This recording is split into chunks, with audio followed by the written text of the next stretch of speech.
Today, Seattle remains the capital of powerboat racing. Thanks, Jim, and in many ways it still is. Out of everyone lined up for Heat 3A, only Steve David lives outside of the Great Northwest area. Yeah, everybody else is here from Seattle. I've raced against all of them.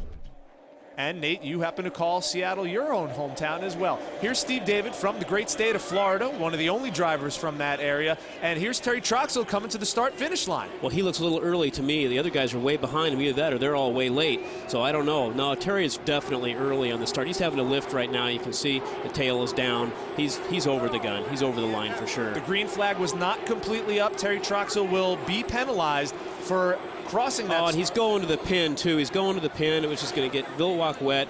It definitely, you saw that coming a mile ago. Vilwalk went right through that rooster tail, and there you see Vilwalk's Miss Elam U16 all washed out. The engine is out. There's no fire in the back of that Elstrom manufacturing boat. You know, it looked like there was overlap, but one of those things where you jump the gun like that, the radio guy must have told him he'd jump the gun. That's an unfortunate call. And Nate, obviously this bodes well for Steve David, who had a solid boat to begin with, but now the competition has gotten a lot less fierce. It sure has, but you know, it's a great race. Once that call's been done, once the boats are dead, you got to go out there and race your own program. And right now, the Oboy Oberto's having to race Ken Muscatel on the inside. And how about Dr. Ken Muscatel? Not only is he neck and neck with one of the better boats on the water, but he's got the inside lane. Yeah, Ken usually gets the inside lane, but some of that is because these other drivers know that Ken's boat isn't as fast as the rest of them. Sometimes they give it to him. And Steve David, to wit, pulls ahead of Dr. Ken Muscatel. We're on board with the Oboy Oberto. That's the U6 driven by Steve David, and he looks like he has a clear path to victory. Remember, Terry Troxell's still out there, still racing, but he's a lap down. Yeah, he sure is. We just got the official word that he did jump the gun, so he is back a lap. And, you know, unfortunately for Steve David, he has to contend with the waves that boat is leaving. If you watch from this onboard camera, you can see the waves on the outside. You come to the corner, Steve has to go over those waves, control the boat, keep it on the water, because those waves upset the condition of the boat. It's one of the unique things about hydroplane racing. A boat out of contention can still be in the front and wreak havoc for all the other boats. Yeah, just ask Dave Vilwalk on that one. What a beautiful shot on Lake Washington. You see all the greenery, you see downtown Seattle skyline, and Dr. Ken Muscatel is having arguably the weekend of his life in a race boat. Yeah, he's doing great for KISW, a local radio station there in Seattle. That was my first turbine ride, was a KISW boat, so it's kind of neat seeing them back on the water still after all these years. And look at the kind of a beating that a hydroplane driver, now it's no wonder why you're in the broadcast booth with me. I mean, you see their helmets just banging around inside that cockpit. That's why I'm only 5'7" tall, though, actually. There's Steve David in the Oboy Oberto. He's not much taller than you, Nate, but he knows how to handle a boat, and he's looking square in the eyes of another heat victory here in 3A. These onboard camera shots are awesome. The gauge on the left-hand side you see is the N2 gauge. That's the speed of the RPM of the engine, and it's great. 110 is the max you can do. That's where he is right now.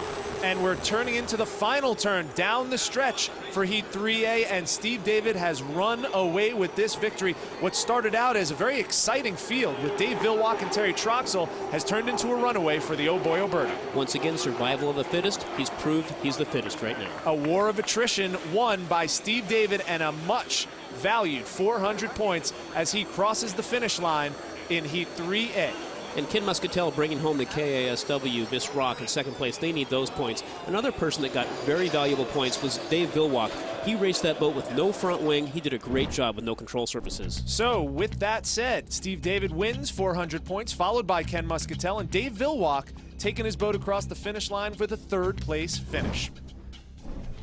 Some of the sights and sounds of Seafair in Seattle, and OLN's coverage of hydroplane racing and the ABRA Tour continues right after this.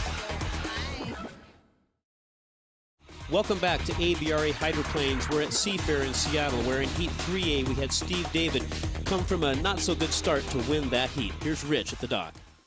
So 400 points is 400 points, but that was a bit of a war of attrition out there. Man, it was. Oberto needed it, and we just messed up. I knew I had to get early for that start and had to get the lane, and when we did that, this old girl's kind of a heavy submarine, and we sucked in water, shut down the turbine, had to relight it, and then it was like just run the wheels off of it like you stole it. But the Oberto worked. It came back, and a couple other guys had some issues, and we're in the final, and that's what really counts. Is it just me, or are things getting a little snipey out here as we head into the final heat? I think the girls in the sandbox are definitely starting to pick on one another, so we're standing by the side letting them chew on each other so we can win this thing fair and clean.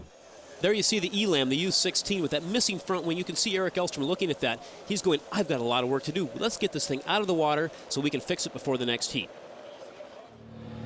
So obviously the boat's not coming back looking the same way that it did when it went out on the water. Can you describe what happened? It looked like the 13 boat jumped the gun by quite a ways, and then he came across, and I was trying to get out of the way, but I just tore some parts off the boat. So luckily we just were able to get it across the finish line again. Was that the ultimate decision on Sven's part to say finish the heat and don't bring it in right away? No, I think we were trying to go, but when somebody jumps the gun by that far, it messes everything else up. And then he could have left his room. He knew he jumped the gun, but he decided to do that, and that's just what happened.